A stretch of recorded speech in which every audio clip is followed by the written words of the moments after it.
Welcome back to another video. We have UFC 282 coming up this weekend, and I'm going to be breaking down the whole card, top to bottom. We have Blachowicz versus Ankalaev now as the main event instead of Yuri Prochazka versus Glover Teixeira.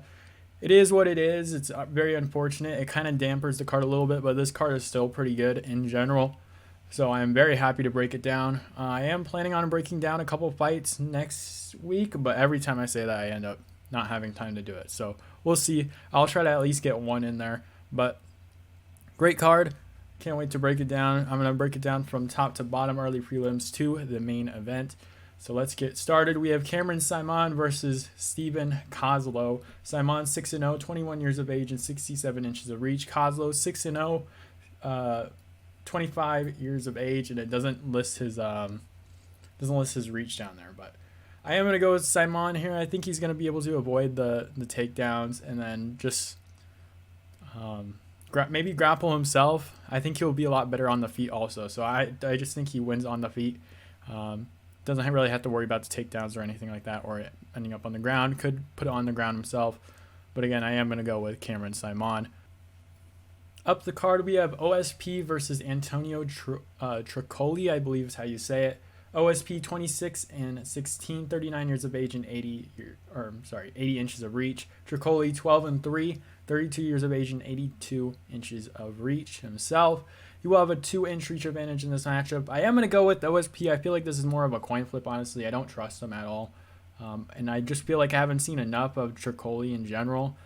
He doesn't really fight great competition. He was on the Contender Series but tested positive. So he got the submission pretty early in that fight, but fought 2 years later. Fought some guy that I've never seen before.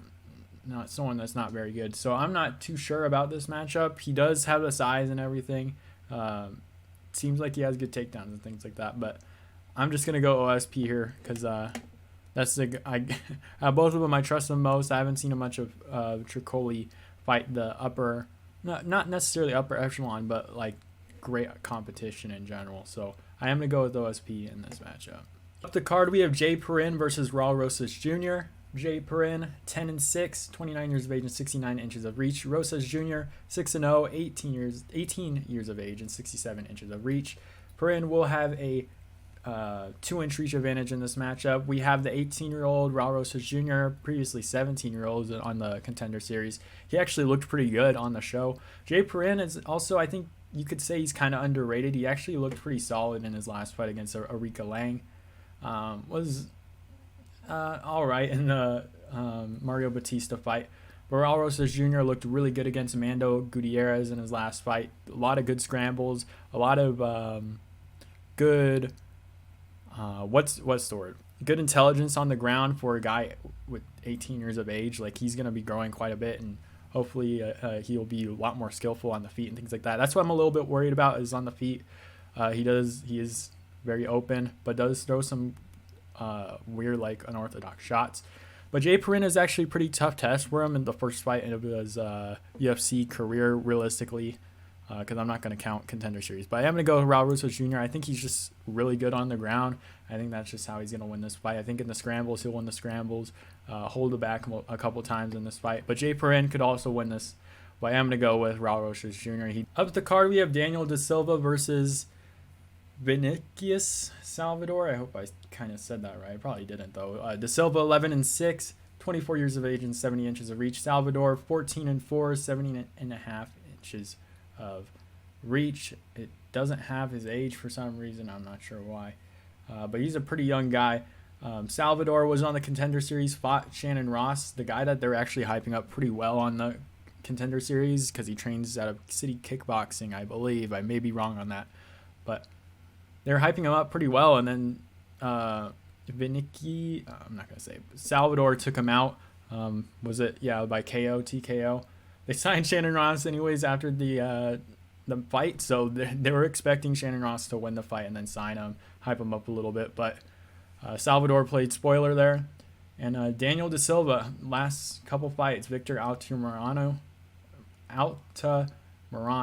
and Francisco Figueiredo. I don't even know if he's in the UFC still. Lost to Jeff Molina, which is a solid loss to have.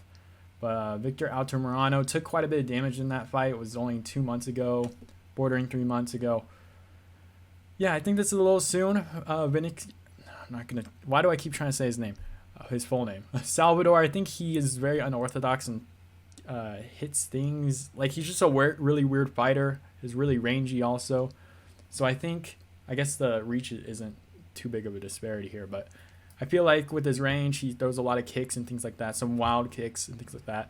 I think he's going to be able to catch Daniel Da Silva. Even though Daniel Da Silva could be a little dangerous in this fight, I am going to go with Salvador. Was also, again, on the 2022 Contender Series. We've got a lot of Contender Series guys on this card, but I am going to go with Salvador. I'm assuming he is an underdog, so hopefully he gets the win for a good underdog win, but I don't know. Daniel Da Silva could definitely win this, but I am going to trust Salvador just to get a good unorthodox shot. Maybe a highlight reel TKO or something. Maybe not.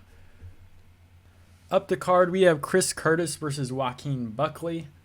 Chris Curtis, 29-9, 35 years of age and 75.5 inches of reach. Buckley, 15-5, 28 years of age and 76 inches of reach. Will have a half-inch reach advantage in this matchup.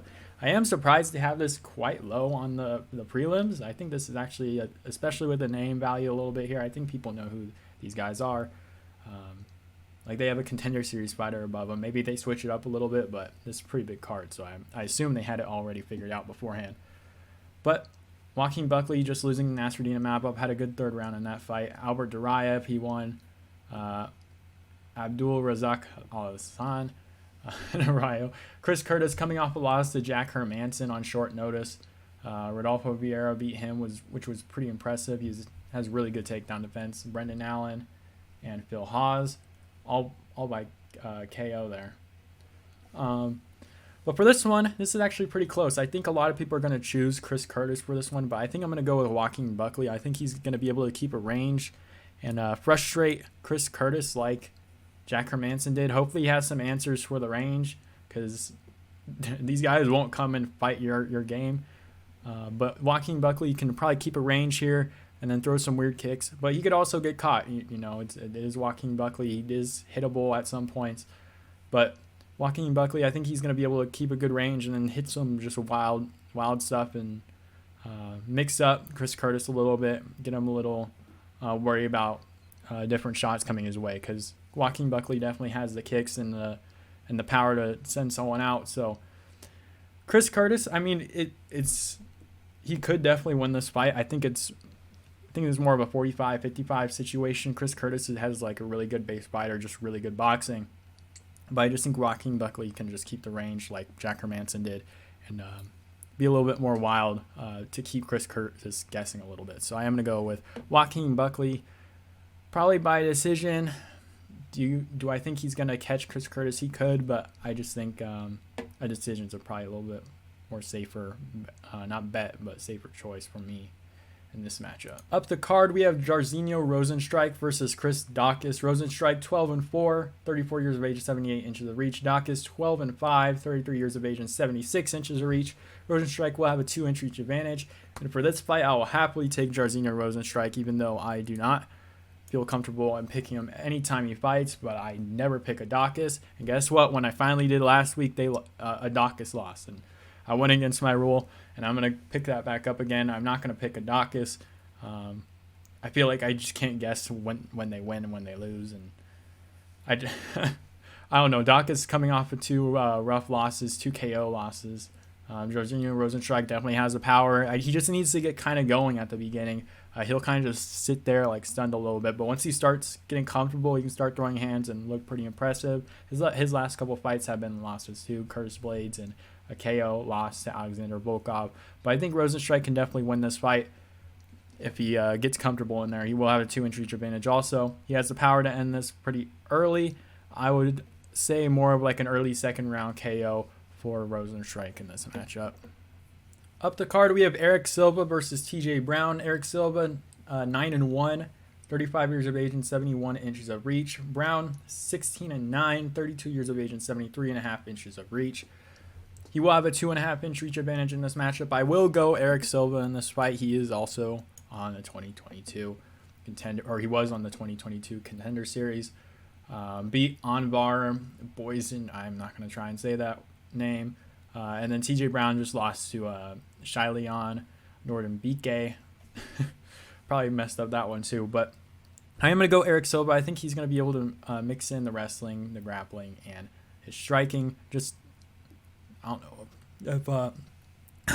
if confusing TJ Brown is the right word there, but I think he's going to be able to just mix it in, make it tough for TJ Brown in this fight. Maybe 29-28, but I can see him pushing the pace and things like that. Maybe getting him on the ground and TKOing them with ground and pound.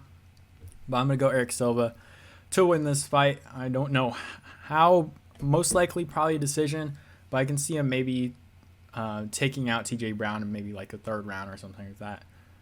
Up the card, we have Billy Quarantillo versus Alexander Hernandez. Quarantillo, 16-4, 34 years of age, 70 inches reach. Hernandez, 13-5, 30 years of age and 72 inches of reach. We'll have a 2-inch reach advantage in this matchup. But I will be going Quarantillo. His previous fights, Shane Burgos he lost to, but that was pretty close if I remember correctly. Gabriel Benitez beat him. Gavin Tucker lost there. Beat Kyle Nelson. Like his wins are kind of rough now. Spike Carlisle is looking like a good win still. A solid win at least. Alexander Hernandez lost to Renato Moicano. Won against Mike Breeden. Lost to Thiago Moises. Won against Chris Grudesmacher, if I'm not even saying that right. Lost to Drew Dober. So it seems like every time he gets that kind of step up in competition, he loses, and I think that's just how it will be for this one. I'm going to take Billy Quarantillo, maybe by decision for this one. Up the card, we have Edmund Shabazian versus Dalcha Lugiambula. Shabazian, 11-3, 25 years of age and 74 inches of reach. Lugiambula, 11-5, 35 years of age and 76 inches of reach. We'll have a 2-inch reach advantage in this matchup. For this one, it is a little tough of a matchup to predict. They both are coming off 3 losses in a row. For Lugiambula, Marcos Andre Barriot, Cody Brundage, and Punahele Soriano. Edmund Shabazian, Derek Brunson lost, which is a little rough. Jack Hermanson lost, which isn't bad. And Nasruddin Mabov, which isn't bad either. It was more of a crucifix beating there. But Edmund Shabazian is 100% pretty skilled. I guess that the way I said that was really weird. But he's a really skilled fighter, just hasn't been able to put it together, especially with the team he's had. I believe he did move away from the Glendale Fighting Club. I think he is with Extreme Couture. I may be wrong. I remember some kind of drama going on like a few months ago. But for Dalcha Lugiambula, his issue more is that he starts super explosive, comes out really fast, just throwing caution to the wind. Same thing in like the last couple of fights. Cody Brundage, he's hurting him and then got choked out. Was beating Punahele Soriano in like the first round and then just got KO'd. So he has a very good first round, just goes out there swinging. I think Edmund Shabazian will be able to survive the first round and then just win on from there. So probably a 29-28 decision, or maybe TKO him in like the second or third round. But I'm going to go with Edmund Shabazian, only 25 years of age also. But I'm pretty sure he's that Extreme Couture. 91% say Shabazian in this fight, Lugiambula 9%. You got to think that maybe one of these guys are out if they do lose. But we'll see. Up the card to the main card, we have Bryce Mitchell versus Ilia Topuria. Mitchell 15-0, 28 years of age and 70 inches of reach. Topuria 12-0, 25 years of age and 69 inches of reach. Someone's has got to go. Both undefeated fighters out of the same management, which I'm surprised this match is actually happening. But both super young guys coming up in the featherweight division. One of these guys for sure is going to prove to the other that they're one of the best one of the best newcomers. Is newcomer a good word there? One of the best young and up-and-coming guys in the featherweight division. For this one, I am going to go. I really like both of these guys pretty equally also. But I am going to go with Ilia Topuria in this matchup. I think he's a short, stocky guy. He's going to be kind of hard to take down. Obviously, Bryce Mitchell has really good takedowns and things like that. But he uses the fence quite a bit. And Ilia Topuria has actually pretty solid takedown defense against the fence. And the fact that he's so powerful, so super strong, it seemed like he actually needed to cut weight to fight here. So he's heavy for the division. I'm assuming, at least. I don't know exactly his weight out of the camp. But he did say he needed to cut before the fight. So that's why they didn't do it on short notice. a while ago, but he did fight at lightweight against, there we go, Jai Herbert. Did KO him there, did get hurt pretty badly, but did fight at lightweight beforehand. So he's a heavy dude. He won't be easy to take down, short and stocky. And then also Bryce Mitchell obviously has a pretty good record but I notice when he takes guys down and they end up getting up, like the process just I don't want to say gasses them out, but wears on them pretty heavily. Like in the Andre Fili fight, Andre Fili was getting up from his takedowns and things like that, and it was kind of like wearing on him a little bit. Ilia Topuria throws a lot of body shots. I think he'll do the same here. I think he'll actually hurt Bryce Mitchell in the body as the fight goes on. It will wear a little bit more on Bryce Mitchell. And I think maybe we might see a third round TKO. They're just the body shots. I think Bryce Mitchell, I think, will weather quite a bit in the cardio department. But who knows? Bryce Mitchell could win this. I think Bryce Mitchell's striking on the feet, I definitely give it to Ilia Topuria. Bryce Mitchell uses a lot of his takedowns to set up his striking, and I just think Topuria is too powerful and is getting way better on the feet as the years go by. So, because he's still 25 years of age, like he's still going to keep growing and developing his skills. Haven't seen him in 8 months. Did take a lot of damage, so he's smart about that. Good at management there. But again, he's still developing his skills, has a lot of power in his hands, and does have some good jiu-jitsu too. So I think there's a threat on the ground. I think he's going to be able to get up off the ground if he needs to, or eventually do so. He's short and stocky. Is going to be hard to take him down in general.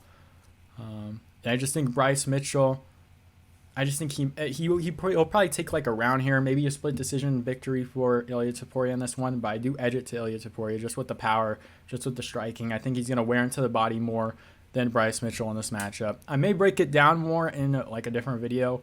We'll see. I plan on doing Paddy Pimblett versus Jared Gordon more in depth, but I may add this one in here too, just to go a little bit more in depth. But I am going to go with Ilia Topuria just for those reasons. I just think he's a little bit better on the feet, and I think he'll just wear into the body more, if I haven't said it enough. But I'm going to go Ilia Topuria by either a late third round body shot, TKO, or not split decision, 28-20 or 29-28 victory on the scorecards. Up the card, we have Darren Till versus Dricus du Plessis. Till, 18-4, 29 years of age, 75 inches of reach. Du Plessis, 17-2, 28 years of age, and 76 inches of reach. We'll have a 1-inch reach advantage in this matchup. I'm super excited for this matchup. I'm not as confident as I was when I made the early prediction. I think Darren Till actually looks pretty solid. Looks a lot better in his last fight, at least. He does look decently conditioned. But I think I still am going to go with Dricus du Plessis in this fight, but I wouldn't be shocked if Darren Till won this fight. I think I'll just go in the way I think Darren Till wins this fight. If you want to look at a more in-depth breakdown, you can kind of look back on my early prediction if you want. Maybe I break this down. I don't know. I won't make any commitments to breaking this one down, but if you want to look at the early breakdown and prediction, you can also. But Darren Till, the way he wins this fight maybe is probably in the first round. Dricus du Plessis is very sloppy, if you want to say it that way. Like he throws weird punches. Is very sloppy in the first round.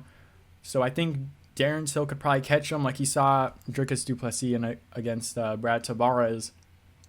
Brad Tavares was dealing quite a bit of damage in that first round to him.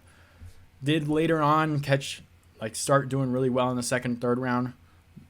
Like connected. He's just a weird fighter. I'm just gonna say that he's just a weird fighter. Darren Till could definitely catch him in the first round, take him out there. But you can also say Dricus du Plessis could grapple, wrestle Darren Till. You know, it's I don't want to say it's hard, but it's difficult to take down Darren Till. But once you get him on the ground, you can basically have your way with him. And I think Dricus du Plessis kind of just mixes it in a little bit in the first round. Maybe he gets caught once or twice and then survives. People are chanting for Darren Till, and then afterwards, Darren Till just gets thrashed, gets it mixed in on him with the takedowns and stand-up.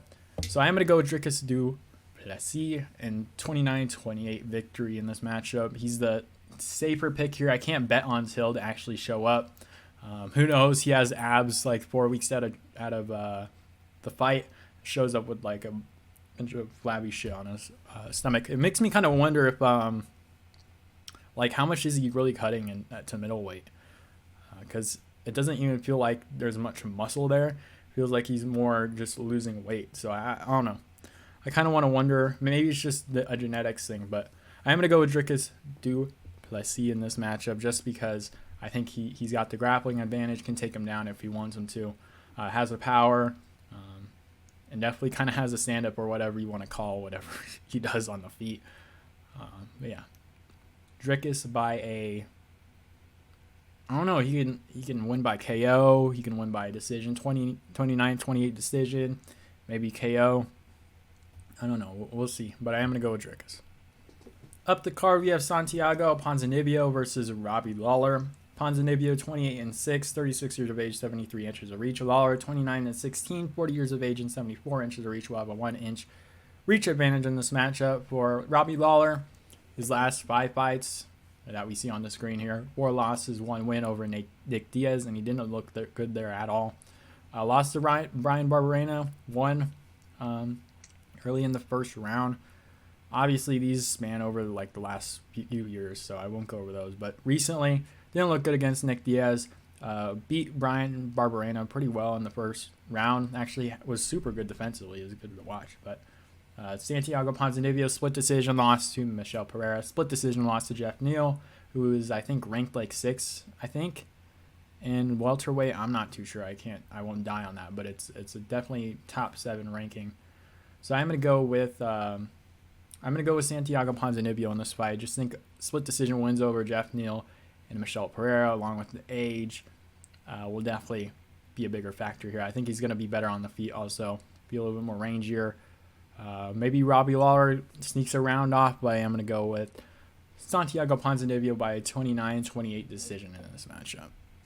Up the card, we have Paddy Pimblett versus Jared Gordon. Pimblett, 19-3, 27 years of age and 73 inches of reach. Gordon, 19-5, 34 years of age, 68 inches of reach. Paddy Pimblett will have a 5-inch reach advantage in this matchup.